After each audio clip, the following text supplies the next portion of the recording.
This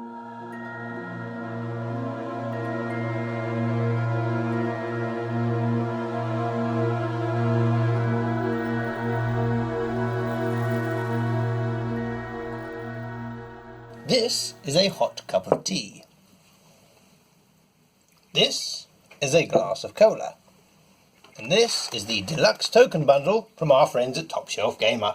Find out how everything fits together on today's episode of the Arkham Chronicle.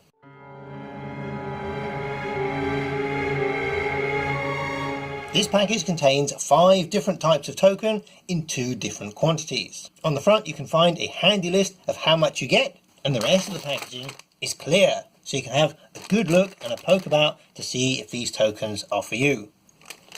Carefully removing the staples from the header strip, you can see it all comes in a great Ziploc bag, and everything else is in its own Ziploc bag as well. It's this kind of attention to detail that makes Top Shelf Gamer a fantastic supplier of product. You have Resource, Health, Sanity, Doom and Clue, and they're all cast from solid resin, meaning they have a good weight to them. So, splish, splash, and we'll come back to these later. Let's have a closer look, starting off with the skulls. Ooh, look at that. And now the hearts. You can see that these are hand painted. There's some great detail on the veins there. As you can see, it goes all the way around. Next up are the brains. Again, fully painted all the way around. And these look to be a dark blue with a pink dry brushing over the top. Now the resource crates, which are detailed on 5 sides. It's only the base which is plain, but that's still been painted. But this is very practical, as it means it will stand up nicely. And finally we have these wonderful little magnifying glasses here, with the beautiful brass colouring on the top, and even some little detail on the handle base there. Look at that, fantastic. To give you a better idea of the size, we've got some coins left to right. We've got 1 American cent, 2 euro cents, 1 krona, and the UK 5 pence. This is our finest bibliophile Daisy, and this is her having a really bad day. Maybe she met that Hastur fellow. And this is her favourite bedtime reading. This is our favourite fedora fellow Roland Banks, and this is Roland on a bad day. This is his lucky vest, and this is his dog Spot. No wait, that's not his dog. This is his dog, Bingo. This is Agnes. This is her on a... Well, actually, this is her on quite a typical day, really. This is her having a bad day. And this is her if she's playing solo and having to do all the work. And here is her favourite little bedside knick-knack. Okay, that's enough window dressing. Let's put these things through their paces.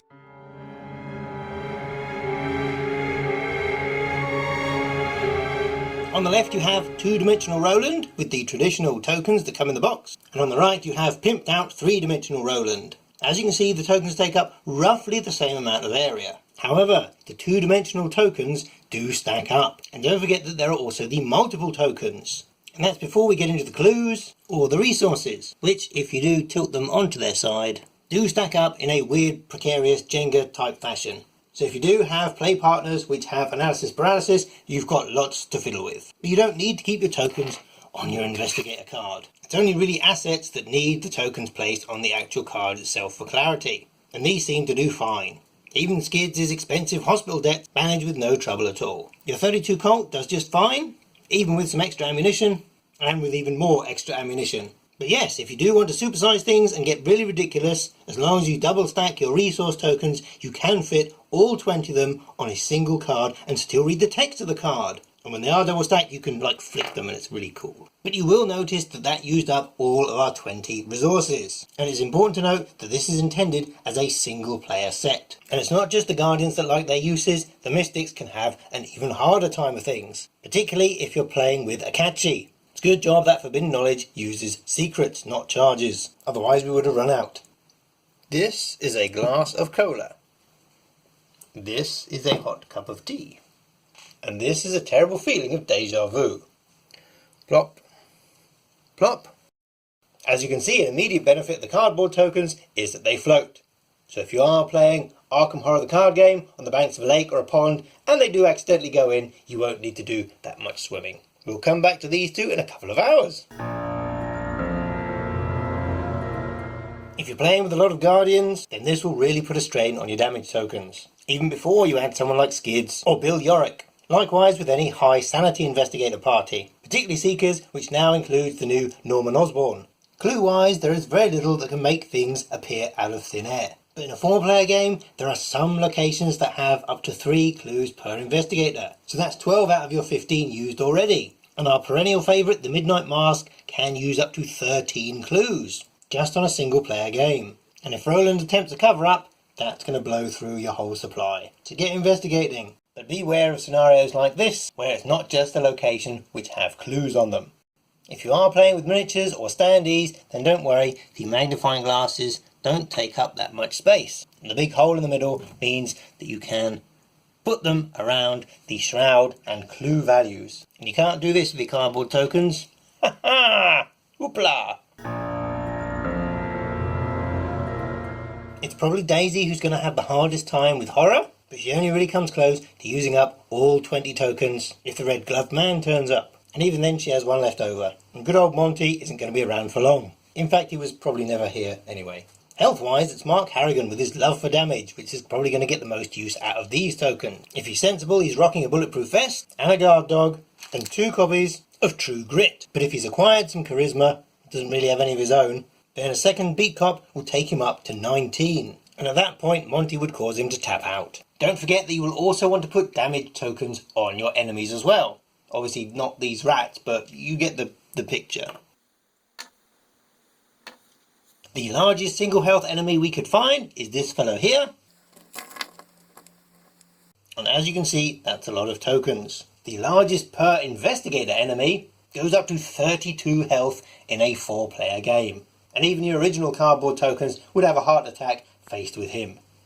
Her, it, thing. Resource-wise, it's probably going to be Jenny who goes through the tokens quickest. On her opening turn, she can play Hot Streak to take her up to 13. She can do it again to take her up to 19. And with a successful burglary or emergency plan, that's all the tokens gone. And with cards that want you to hoard resources, you best not be needing any of them for charges. Currently, there are only 2 agendas which go up to 10 doom. But with player cards, such as Alyssa Graham, David Renfield, or Blood Pact, you can have plenty more floating about, especially if you're playing with Marie Lambeau, and she decides to bring her well-dressed gentleman friend. But it is this one here from the core box which is going to cause you the most trouble. You've got 3 acolytes, all of which get 1 doom coming into play. There's a Wizard of the Order which loves accumulating doom, and a lot of mysterious chanting which will make everything overflow.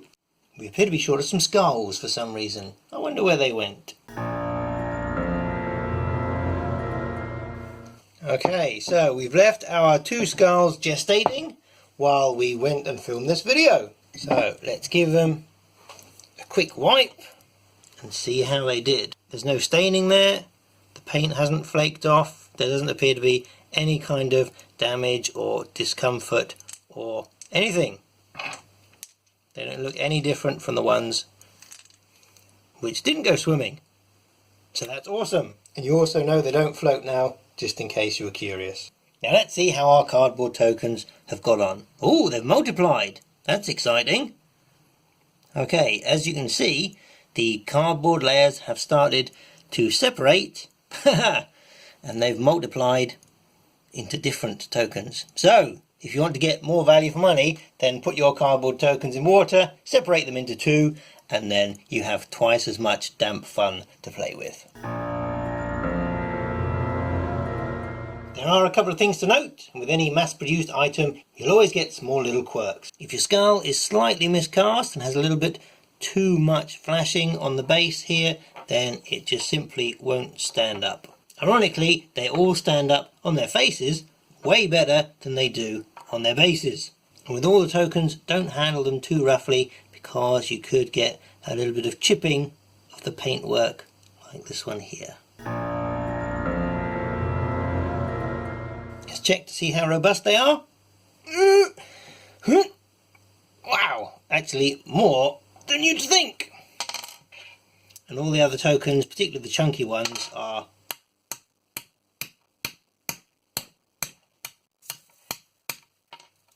very sturdy.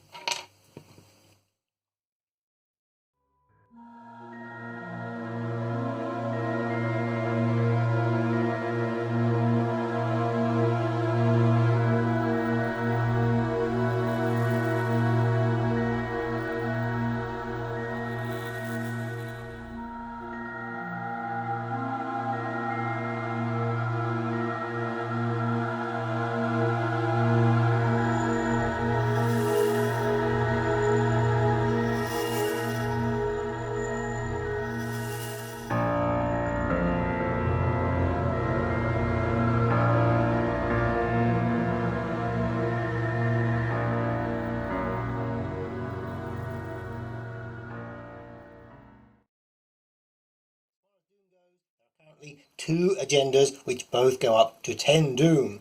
That's flues, you big knob. B-I-N-G-O, B-I-N-G-O, B-I-N-G-O, Bingo was his name, oh.